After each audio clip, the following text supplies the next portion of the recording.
Okay,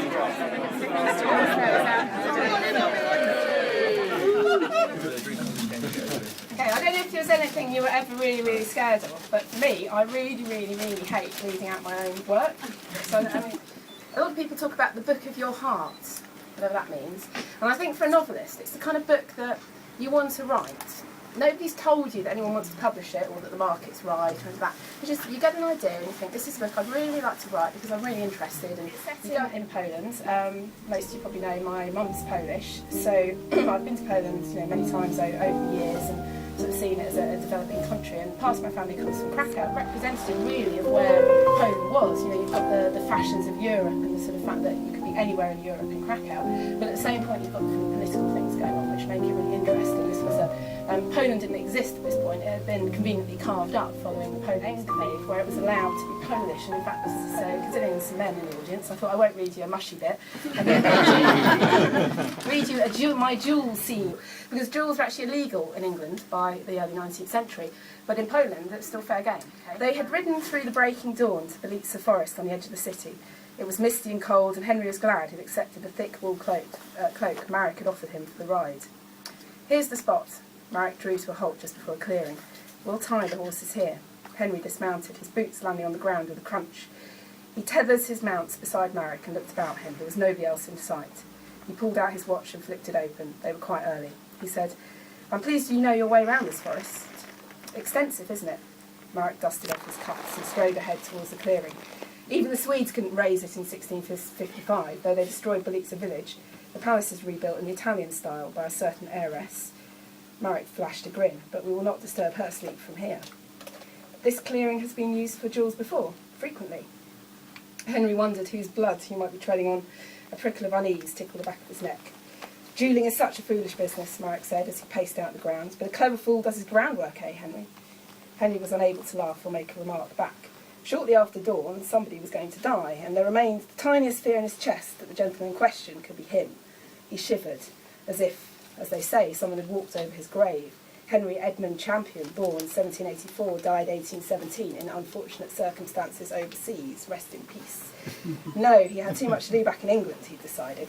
His life must have a purpose, and he must do everything he could to try and get into Parliament. He'd strive to change some of the cruelties his fellow men inflicted on those unable to represent themselves.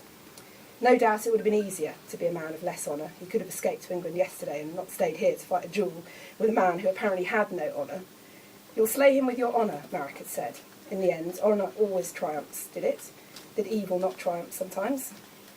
The snap of a twig pierced his reverie, and Henry looked up. Zakonski, followed by a man he did not recognise, walked towards him. Here early, I see, Zakonski said. May I present Pan Gregorz Radziwill, my second. Radziwill seemed to shake hands begrudgingly. He had an ugly scar across his forehead and looked more like a footpad than a gentleman. Henry wondered if he'd indeed been one of the footpads who'd accosted him that evening when they'd first gone to see the Countess. He pushed Annabel's memory quickly from his mind. He did not want to think about her now. Would you like to inspect the ground yourself before we start? Marek said to Zakonski. Certainly, Zakonski and his henchman went off to pace the clearing for themselves. A pleasant pair, Marek remarked in a low voice. Keep an eye on them. They appear to have come alone, but we don't want any surprises. I'm going to check where their horses are and check that we're really alone.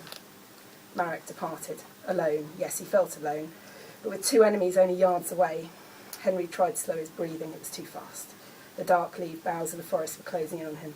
He shook himself. He had to remain calm. He was imagining things. Marek returned a few moments later.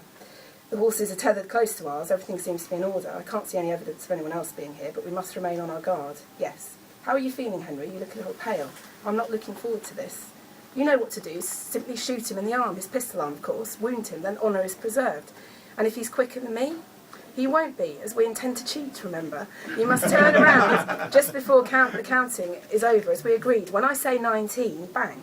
Marek smiled. We go home for a hunter's breakfast. And if Zakonski cheats? Henry kept this thought to himself. He was not a good shot.